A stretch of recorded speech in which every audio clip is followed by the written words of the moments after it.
పేద పిల్లలు చదువుకునే విద్యా సంస్థలన్నా వాళ్ళు ఉండే హాస్టల్స్ అన్నా కూటమి పాలకులకు తొలి నుంచి చిన్నచూపే. ఏలూరు జిల్లా కేంద్రంలోని ఎస్సీ హాస్టల్స్ విద్యార్థులకు నరకాన్ని చూపిస్తున్నాయి. హాస్టల్ లోపల బయట పరమ చండాలంగా తయారైంది. భోజనంలో పురుగులు, తాగే నీళ్లలో పురుగులు. మొత్తంగా హాస్టల్ అంటే విద్యార్థులు భయపడే విధంగా తయారు చేశారు. వార్డెన్ నిర్లక్ష్యం, అధికారులు పట్టించుకోకపోవటం, బయటి వ్యక్తులు తిష్టవేయటం వంటి అనేక సమస్యలు ఈ హాస్టల్స్ను వెంటాడుతున్నాయి. ఏలూరు హాస్టల్ కష్టాలపై సాక్షి టీవీ గ్రౌండ్ రిపోర్ట్. పేద వర్గాలకు చెందిన విద్యార్థుల కోసం ప్రభుత్వాలు అనేక సంక్షేమ పథకాలు అమలు చేస్తూ ఉంటాయి. వీటిలో అతి ముఖ్యమైనది హాస్టల్ సదుపాయం. రెగ్యులర్ కాలేజీలు, స్కూళ్లలో చదువుకునే పేద పిల్లలకు హాస్టల్లో వసతి కల్పించి భోజనం పెడతారు. వైఎస్ జగన్ సీఎంగా ఉన్న 5 ఏళ్లు సంక్షేమ హాస్టళ్లు ఎలాంటి సమస్యలు లేకుండా విద్యార్థుల వసతి, తిండికి, అక్కడి సౌకర్యాలు, పరిశుభ్రతకు ఎలాంటి ఇబ్బందులు లేకుండా చూశారు. కూటమి ప్రభుత్వం వచ్చాక సంక్షేమ హాస్టళ్లను పూర్తిగా గాలికొదిలేశారు. హాస్టళ్లు నరకానికి నకల్లుగా మారాయి. అపరిశుభ్ర వాతావరణం, పురుగుల అన్నం, ఆఖరుకు తాగునీటిలో కూడా పురుగులతో విద్యార్థులు రోగాల పాలవుతున్నారు. ఏలూరు జిల్లా కేంద్రంలోని ఎస్సీ బాలుర హాస్టల్స్ విద్యార్థులకు నరకాన్ని చూపిస్తున్నాయి. ఎటు చూసినా సమస్యలే. కడుపు నిండా తిండి లేదు, కంటి నిండా నిద్రలేని దుర్భర పరిస్థితుల్లో విద్యార్థులు కాలం వెళ్లదీస్తున్నారు. పోషకాహారం విషయాన్నే మరిచిపోయారు. కనీసం తాగే నీళ్లు కూడా శుభ్రంగా ఉండటం లేదు. చలికాలంలో వణికిపోయే పరిస్థితి. దీనికి తోడు రాత్రివేళ బయట నుంచి పోకిరీలు వచ్చి తాగి సీసాలు పగలగొట్టి హాస్టల్ను బార్గా మార్చుతున్నారు. అసలు హాస్టల్ గురించి ఎవరూ పట్టించుకోవటం లేదని విద్యార్థులు వాపోతున్నారు. వాష్రూమ్స్ అసలు సరిగ్గా ఉండట్లేదన్న. అందులో మళ్ళీ ఎవరు పడితే వాళ్ళు వచ్చేస్తున్నారు, బయట నుంచి డ్రింక్ చేస్తున్నారు, స్మోకింగ్ అలాంటిది చేసి హాస్టల్ అంతా సీసాలు పగల కొడుతున్నారు. ఎవరు అసలు ఏం పట్టించుకోవట్లేదన్న. ఫుడ్ కూడా కర్రీస్ అసలు ఏం బాగోట్లేదు. చాలామంది బయట నుంచి కర్రీస్ తెచ్చుకొని తింటున్నారు. చాలా ప్రాబ్లమ్స్ ఉన్నాయన్న, ఎవరో రావట్లేదు. అందులో మళ్ళీ డ్రింకింగ్ ప్రాబ్లం ఒకటి. ప్లాంట్ పెట్టించారు కానీ అది నీట్గా ఉండట్లేదు. అందులో పురుగులు అవి ఉంటున్నాయి. మొన్న కర్రీస్లో కూడా చిన్న చిన్న పురుగులు రావడం జరిగింది, సాంబార్లో అలాంటిది. అసలు ఎవరో ఏం పట్టించుకోవట్లేదు అన్న, ఎవరో రావట్లేదు. చాలా ప్రాబ్లమ్స్ ఉన్నాయి హాస్టల్లో. లేదన్న, అలాంటిది ఏం లేదు. అంటే ఫుడ్ పెడుతున్నారు కానీ అవి నీట్గా ఉండట్లేదు అన్న. వాటర్ కూడా ఏవి పడితే అవి పోసేస్తున్నారు కింద డ్రమ్స్లో పట్టేసేసి ఈవినింగ్ అవే వండుతున్నారు. నీట్గా ఉంచట్లేదు. అసలు ఏమి అంతగా ఏం లేదు, ఉండట్లేదు అన్న, సరిగ్గా ఉండట్లేదు అన్న. అంటే దోమలు బాగా వస్తున్నాయి అన్న. ఇటు పక్క రూమ్స్ వరకేమో మెస్లు అవి కొట్టించారు, ఇంక ఇటు సైడ్ నుంచి దోమలు ఫుల్గా వచ్చేస్తున్నాయి. అంతా అటు పక్క ఉందన్న. మొన్న వార్డెన్ గారు చెప్తే 2 మెసెస్ తీసుకొచ్చి ఇచ్చారు. ఇంక అటుపక్క కిటికీలు కూడా సరిగ్గా లేవు, అన్నీ పగిలిపోయి అంతా రోతగా ఉంటుంది. పైకి టెర్రస్ మీదకి వెళ్తే అన్నీ స్మోకింగ్, డ్రింకు, అన్ని గ్లాసులు పగల కొడతాం, బీర్ సీసాలు చాలా ఉన్నాయన్న. బయట నుంచి అంటే చాలామంది వచ్చి ఇక్కడే ఉండిపోతున్నారు. ఇంకా వార్డెన్ వాళ్ళని ఏమీ అనటం లేదు, పట్టించుకోవట్లేదు. అంటే బయట నుంచి ఒక అన్నయ్య వస్తున్నాడు అన్న. తను 2 డేస్కి ఒకసారి 3 డేస్కి ఒకసారి వస్తున్నాడు. ఒక 1 అవర్ అలాగే ఉంటుంది. తర్వాత మళ్ళీ వాటర్ అవి లోనకి వెళ్ళట్లేదు. లోన మరి డస్ట్ పడి ఇంకా అలాగే ఉండిపోతున్నాయి. ఇబ్బంది ఉంటుందండి ఇక్కడ, డైలీ ఇబ్బంది అన్న. మాకు బెడ్స్ గట్ట లేవు, ప్రొవైడ్ లేదు. ఇది పక్క హాస్టల్లో మాత్రం బెడ్స్ గట్ట అన్నీ ఉన్నాయి, బెడ్స్ ప్రొవైడ్ చేయలేదు. అదొకటి. మళ్ళీ కింద డైనింగ్ హాల్లో ప్లేట్స్ కడుక్కోవడానికి గట్ట కొంచెం వాటర్ గట్ట బాగాలేదు, అది కొంచెం ప్రొవైడ్ చేయాలి. కొంచెం ఫుడ్ కూడా. వాష్రూమ్స్ అయితే బాగాలేదన్న. అది గత సంవత్సరం నుంచి కూడా బాగా చేయలేదు, అది అలాగే ఉంటున్నాయి. క్లీనింగ్ వాళ్ళు వస్తున్నారు కానీ వాళ్ళు ఏం చేయట్లేదు. పైపైన చిన్న ఫ్లోర్ కడిగేసి వెళ్ళిపోతున్నారు. ఏలూరు నగరం నడిబొడ్డున ఈ హాస్టల్లో పూర్తిగా అధ్వానంగా తయారైందని విద్యార్థి సంఘాలు ఆరోపిస్తున్నాయి. హాస్టల్ పరిస్థితులపై ఏఎస్ఎఫ్ నాయకులు జిల్లా అధికారినే నిలదీశారు. ఎస్సీ హాస్టల్ కు వచ్చి పరిశీలించమని డిమాండ్ చేశారు. అసలు హాస్టల్ అనేది విద్యార్థులు ఉండటానికి ఏమాత్రం అనువుగా లేదని, సరైన భోజనం, తాగునీరు, బాత్రూం వసతి, నీళ్ల సౌకర్యం సరిగా లేవని విద్యార్థి నేతలు మండిపడుతున్నారు. హాస్టల్ గురించి అధికారులు గాని, ప్రజాప్రతినిధులకు గాని ఏమాత్రం పట్టడం లేదని ఆగ్రహం వ్యక్తం చేశారు. ప్రస్తుతం మనం ఏలూరులో ఉన్నటువంటి ఎస్సీ సంక్షేమ హాస్టల్లో ఉన్నాం. చూసుకుంటే కనుక ఇక్కడ ఉన్నటువంటి పరిస్థితి ఎంత అధ్వానంగా ఉందో కళ్ళకట్టేదట్టు కనపడుతుంది. చూసుకుంటే కనుక ఇక్కడ ఉన్నటువంటి బాత్రూమ్కి సంబంధించి కూడా క్షేత్రస్థాయిలో చూసుకుంటే కనుక ఇక్కడ అపరిశుభ్ర వాతావరణం కూడా కళ్ళకు కట్టినట్టుగా కనపడుతుంది. ఇక్కడ విద్యార్థి సంఘాల నాయకులు కానీ విరిగన్నారు. వీటన్నిటి కూడా క్షేత్రస్థాయిలో పరిశీలిస్తున్నారు. అన్నారు, వారితో మాట్లాడించే ప్రయత్నం కూడా చేద్దాం. ఏమన్నా ఎలా ఉంది అసలు పరిస్థితి ఏంటో? ఒక హాస్టల్లో ఎస్సీ హాస్టల్ బాయ్స్ వసతి గృహం లాగా కనిపించట్లేదు. విద్యార్థులు ఉన్నారంటే ఉన్నారు, వారికి ఏవి సౌకర్యాలు లేకుండా వాళ్ళు ఎక్కడ ఉండలేని పరిస్థితిలో ఈ హాస్టల్లో ఉన్నట్టుగానే కనిపిస్తుంది. కానీ మొత్తం ఈ వసతి గృహాల్లో ఉన్నటువంటి బాత్రూమ్లు అయితే దాదాపు కొన్ని నెలలు కాలం గడిచినట్టుగా ఉంది. కానీ ఇక్కడ మొత్తం కూడా శుభ్రపరిచి ఎక్కడ పడితే అక్కడ చాలా దారుణంగా దరిద్రంగా ఉన్నటువంటి పరిస్థితి. ఇక్కడ స్నానం చేయాలంటే కనీసం ఇప్పుడు నేను నిల్చొని మాట్లాడే పరిస్థితి కూడా కనిపించట్లేదు. ఎందుకంటే ఆ వాసన పిలుస్తుంది, ఆ దుర్వాసనతో వాంతింగ్స్ వచ్చే పరిస్థితి, లోపల నుంచి వాంతింగ్స్ వచ్చే పరిస్థితి కనిపిస్తుంది. ఇంకా నేను ముక్కు మూసుకొని నోరు మూసుకొని మాట్లాడలేను కాబట్టి, ఈ విద్యార్థుల సమస్యలు చెప్పలేను కాబట్టి ఏఐఎస్ఎఫ్గా విద్యార్థులు ఎదుర్కొన్న సమస్యలు ఇలాంటి బాత్రూంలోకి వచ్చి ఈరోజు ప్రభుత్వానికి ఉన్నతాధికారులకి చెప్తున్నాం. ఇప్పుడైనా సిగ్గు తెచ్చుకొని విద్యార్థులు ఎదుర్కొన్న సమస్యలు ఎస్సీ ఎస్టీ విద్యార్థులు ఈరోజు సాంఘిక సంక్షేమ వసతి గృహాల్లో ఎలాంటి సమస్యలు ఎదుర్కొంటున్నారో విద్యార్థులు నారా లోకేష్ గారు అయితే నేను విద్యార్థులకి పెద్ద పీఠం వేస్తున్నాం అన్నారు. పెద్ద పీఠం కాదండి, ఇక్కడ చూడండి ఏలూరు నగరంలో ఉన్నటువంటి ఎస్సీ బాలురు వసతి గృహంలో మీరు పెద్ద పీఠం అవసరం లేదు. ఆ పీఠ ఇక్కడ వేసినా కూడా వాళ్ళు కూర్చోలేని పరిస్థితి. ఎందుకంటే ఆ దుర్వాసన, ఆ స్నానం చేయలేని పరిస్థితి, ఆ దరిద్రం దారుణం ఇక్కడ ఈ హాస్టల్లో ఎదుర్కొంటుంది. కాబట్టి విద్యాశాఖ మంత్రి ఇలాంటి వాటిపైన పరిరక్షించండి. ఉన్నటువంటి సాంఘిక సంక్షేమ మంత్రి ఎక్కడున్నారో ఆ మంత్రి గారి, ఆ మంత్రి కూడా ఈ సాంఘిక సంక్షేమ వసతి గృహాల్లో నెలకొన్న సమస్యల గురించి అక్కడ విద్యార్థులతో వాళ్ళ దగ్గరికి వెళ్ళండి, వాళ్ళతో సందర్శించండి, వాళ్ళతో సమావేశాలు ఏర్పాటు చేయండి, వాళ్ళతో మాట్లాడండి. ఆ వాష్రూమ్స్లో మీరు వెళ్ళి మీ ఇళ్లలో స్నానం చేస్తే కాదు, వచ్చి ఆ విద్యార్థులు స్నానం చేసినటువంటి బాత్రూంలో మీరు స్నానం చేస్తే మీకు తెలుస్తుంది అప్పుడు విద్యార్థులు ఏ సమస్యలు ఎదుర్కొంటున్నారు, ఏ విధంగా ఉన్నారనే పరిస్థితి మీకు తెలుస్తుంది. కాబట్టి ఈ సందర్భంగా మీకు తెలియజేస్తున్నాం. వెంటనే ఈ సమస్యలు అనేది కూడా పరిష్కారం చేయాలని చెప్పి ఈ సందర్భంగా తెలియజేస్తున్నాం. ఇప్పటికీ అనేక రకాలుగా జిల్లా ఏలూరు జిల్లా కలెక్టర్ గారికి తెలియపరిచాం, ఏఎస్డబ్ల్యూ గారికి తెలియపరిచాం. దున్నపోతు పైన వర్షం కురిసినట్టుగానే వ్యవహరిస్తుంది. అసలే ఈ చలికాలంలో ఏ విధంగా అయితే వర్షం కంటిన్యూగా పడుతుందో అదే పద్ధతిలో ఇక్కడ కనిపిస్తుంది. కానీ సమస్యలు అయితే పరిష్కారం లేదు, ఆ మార్గం లేదు. విద్యార్థుల సమస్యలు అసలు పరిష్కారం లేదు. భోజనం కూడా నిన్నటి రోజున ఏఎస్ఎఫ్ నాయకత్వం, ఏలూరు జిల్లా నాయకత్వం హాస్టల్లో వచ్చి కూడా భోజనాలు కూడా పరిశీలించడం జరిగింది. వాళ్ళతో కలిసి తినడం జరిగింది. భోజనాలు కూడా అదే పరిస్థితిలో ఉన్నాయి. అదే మరీ ముఖ్యంగా ఆయన ఇక్కడ బీర్ బాటిల్స్ ఎన్ని చూస్తుంటారు, అసాంఘిక శక్తులకు అడ్డాగా మారిపోయింది. ఏంటి అసలు పరిస్థితి? ఒక బార్లో రెస్టారెంట్లో అన్నా సరే బీరు బాటిళ్ళు ఒక డస్ట్బిన్ పెట్టి అక్కడ తాగేస్తారు.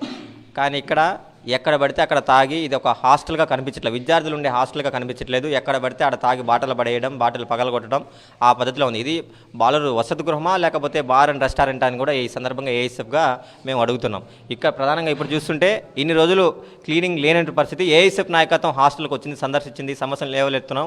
ఏఎస్డబ్ల్యూ గారి ఆఫీస్ దగ్గర ధర్నా చేసాం. అక్కడ నుంచి ఇక్కడికి ఏఎస్డబ్ల్యూ గారిని పిలిపించుకోవచ్చని చెప్పి వార్డెన్ గారు ఇప్పుడు పిలిపించి ఇప్పుడు క్లీనింగ్ చేయిస్తున్నారు. అంటే ఇప్పుడే స్వచ్ఛందంగా ఇప్పుడే ఏఎస్ఎఫ్ నాయకత్వం బాత్రూంలోకి వచ్చి ఈ సమస్యలు లేవనెత్తుతుంటే ఇప్పుడు క్లీనింగ్ చేయిస్తున్నారు. ఇలాంటి పరిస్థితి నెలకొంటున్నాయి.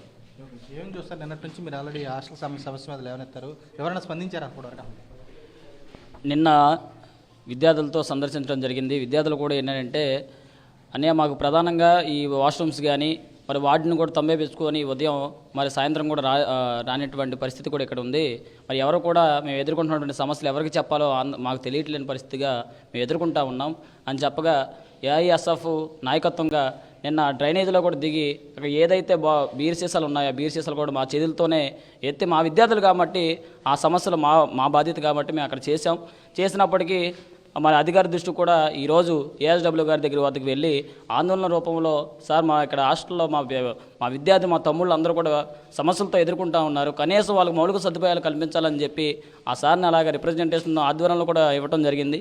ఆ ఏఎస్డబ్ల్యూ గారిని కూడా అతనికి కళ్ళ కట్టినట్టుగా చూపించాలని చెప్పి ఏదైతే ఎస్సీ హాస్టల్లో విద్యార్థులు సమస్యలతో మరి ఉన్నారో వాళ్ళందరూ కూడా సమస్యలు పరిష్కరించాలని చెప్పి ఏఎస్డబ్ల్యూ గారిని స్వయంగా ఇక్కడ తీసుకురావడం కూడా జరిగింది. అతను కూడా చూసి మేము అధికారి దృష్టికి కూడా తీసుకువెళ్తాం, ఏవైతే విద్యార్థులు ఎదుర్కొన్నా ఉన్నారో ఆ సమస్యలు పరిష్కరిస్తామని చెప్పి ఏదో పైపైన చూసి వెళ్ళిపోయాడు తప్ప ఏది కూడా నిజంగా చూసినట్లుగా లేదు. కాబట్టి ఏదైతే మరి ఏఐఎస్ఎఫ్ ఆధ్వర్యంలో ఇది శాంపుల్ మాత్రమే. ప్రధానంగా ఏంటంటే విద్యార్థులకు ఉన్నటువంటి సమస్యలు పూర్తిగా అవుటర్స్ ఎక్కువ వస్తున్నారా లేకపోతే ఏంటి? అసలు బీర్ సీసాలు నేను కూడా మీరు తీసారు, ఏంటి అసలు అవుటర్స్ వస్తున్నారా లేకపోతే విద్యార్థులే తాగుతున్నారు, ఏంటి అసలు? వార్డెన్ అడిగితేనేమో విద్యార్థులు తాగుతున్నారు, లేదంటే విద్యార్థులతో పాటు అవుటర్స్ వాళ్ళ ఫ్రెండ్స్ లేకపోతే వాళ్ళ సర్కిల్ ఎవరైతే ఉన్నారో వాళ్ళని తీసుకొస్తున్నారని చెప్తున్నాడు. మేము అడుగుతూ ఉన్నాం వార్డెన్ కూడా ఏంటంటే మరి విద్యార్థులు అవుటర్స్ని తీసుకొస్తూ ఉంటాను నువ్వేం చేస్తున్నామని చెప్పి ఇక్కడ హాస్టల్లో మేము వాడి సూటిగా ప్రశ్నిస్తూ ఉన్నాం.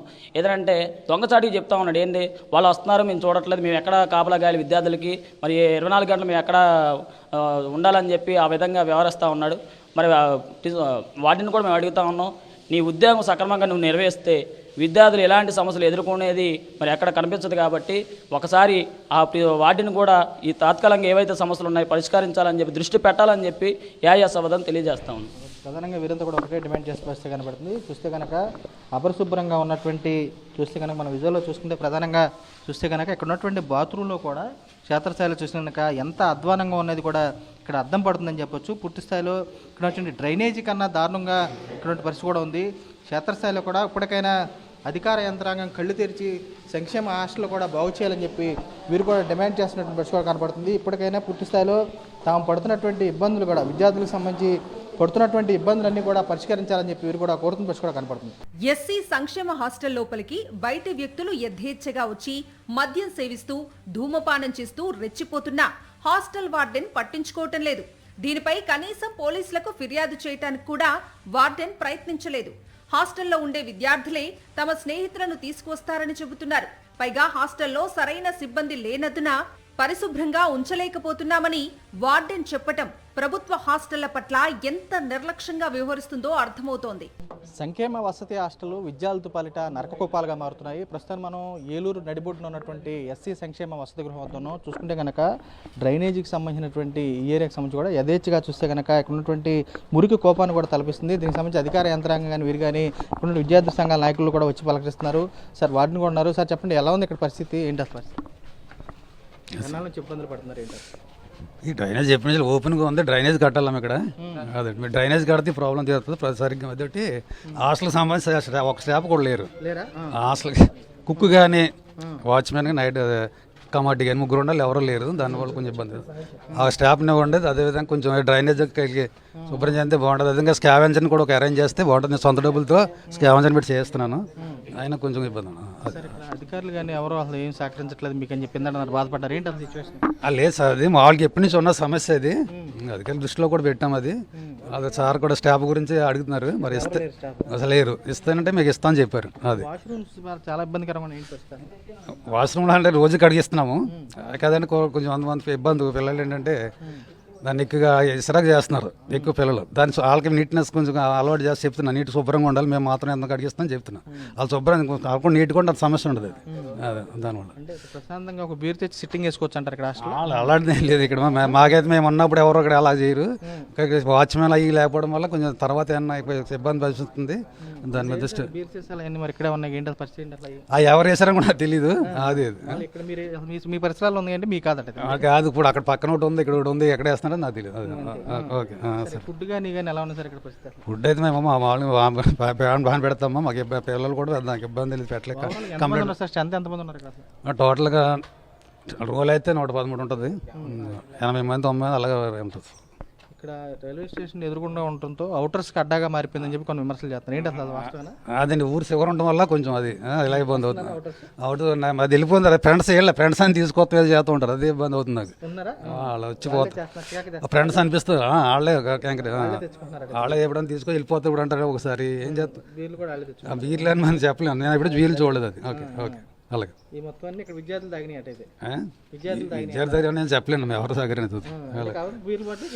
ఎవరు పడుతుంది ఎక్కడ పడుతుంది ఎలా తెలియదు. ఎలా పడుతుంది తెలియదు. అదే ఓకే చూడొచ్చు. పురుషాలు కూడా ఆర్ట్స్కి సంబంధించినటువంటి వాటిని కూడా ఒకటే చెబుతున్నారు. ఇక్కడ ఉన్నటువంటి బీరు బాటిల్ కానీ చూస్తే కనుక విజువల్లో చూస్తే కనుక యథేచ్ఛగా ఇక్కడ ఉన్నటువంటి అవుటర్స్ కూడా వచ్చేసి ఇక్కడ తాగుతున్నా కానీ పూర్తిస్థాయిలో విద్యార్థులు తాగుతున్నారో ఎవరు తాగుతున్నారో కూడా తమకు తెలియని పరిస్థితి ఉందని చెబుతున్నారు. క్షేత్రస్థాయిలో చూస్తే కనుక పరిస్థితి చాలా అధ్వానంగా ఉందని చెప్పొచ్చు. పూర్తి స్థాయిలో తమ బిడ్డలకి ఎంతో భవిష్యత్తు ఉంటుంది అని చెప్పి సుదూర ప్రాంతాల నుంచి ఇక్కడ పంపించినటువంటి విద్యార్థులు కూడా ఇక్కడ ఉన్నటువంటి నరకకూపాలుగా మారినటువంటి హాస్టల్లో కూడా పడి పూర్తిగా తీవ్ర ఇబ్బందులు పడుతున్న పరిస్థితి కనపడుతుంది. విద్యార్థి సంఘాలు కానీ వీరు కానీ పూర్తిగా ఇక్కడ ఉన్నటువంటి హాస్టల్కి సంబంధించినటువంటి పూర్తిగా రూపురేఖలు మార్చాలి, సమస్యలు తీర్చాలని చెప్పని కోరుతున్నా కానీ పూర్తిగా అవన్నీ కూడా ఆచరణలోకి నోచుకోవట్లేదు. క్షేత్రస్థాయిలో అధికార యంత్రాంగాన్ని సాక్షాత్తు జిల్లా కలెక్టర్ కానీ అధికార యంత్రాంగాన్ని ఒక్కళ్ళు కూడా వీటిపై దృష్టి పెట్టినటువంటి పరిస్థితి కూడా కనపడుతుంది. కూటమి ప్రభుత్వం అధికారంలోకి వచ్చినటువంటి 2 సంవత్సరాల్లో కూడా విద్యార్థులను గాలి కొలిదేసి సమస్యలని కూడా పూర్తి స్థాయిలో పట్టించుకున్నటువంటి పరిస్థితి కూడా కనపడుతుంది. విద్యాశాఖ మంత్రి ఎక్కడున్నాడో నిద్రపోతున్నారా అని చెప్పని విద్యాసంఘాల నాయకులు కూడా ప్రశ్నిస్తున్నటువంటి పరిస్థితి కూడా కనపడుతుంది. ఎందుకంటే క్షేత్రస్థాయిలో చూసిన ఇక్కడ ఉన్నటువంటి పరిస్థితి చూస్తే కనుక ఎలాంటి పరిస్థితుల్లో అధ్వానంగా ఉన్నటువంటి మురుకు కోపంగా ఉన్నటువంటి ఈ ఏరియా చూస్తే కనుక విద్యార్థులంతా కూడా ఆరోగ్యాలు కూడా పూర్తిగా క్షీణించేటువంటి పరిస్థితి కూడా కూడా కనపడుతుంది. తామంతా ఆల్రెడీ అన్నీ చేసేస్తున్నాము, విద్యకు సంబంధించి పెద్దపేట వేస్తున్నామని చెప్పి చెబుతున్నారు. కానీ క్షేత్రస్థాయిలో చూస్తే ఆ పరిస్థితులన్నీ కూడా దారుణంగా ఉన్నటువంటి పరిస్థితి కూడా కనబడుతుంది. వీడియో నరసింహతో రాజు, సాక్షి టీవీ, ఏలూరు నుంచి. వైఎస్ఆర్సీపీ పాలనలో విద్యార్థుల హాస్టళ్లను స్థానిక సంస్థల ప్రతినిధులు, ఎమ్మెల్యేలు తరచుగా సందర్శించేవారు. అక్కడి వసతుల గురించి ఆరా తీసి విద్యార్థులకు ఎలాంటి ఇబ్బందులు లేకుండా చర్యలు తీసుకునేవారు. కూటమి సర్కారు వచ్చాక హాస్టళ్లను గాలికొదిలేసింది. సాంఘిక సంక్షేమ హాస్టళ్లను నరకానికి నకళ్లుగా మార్చేసింది. పేద విద్యార్థుల పట్ల తమ విధానం ఇలాగే ఉంటుందని చెప్పకనే చెబుతోంది కూటమి ప్రభుత్వం.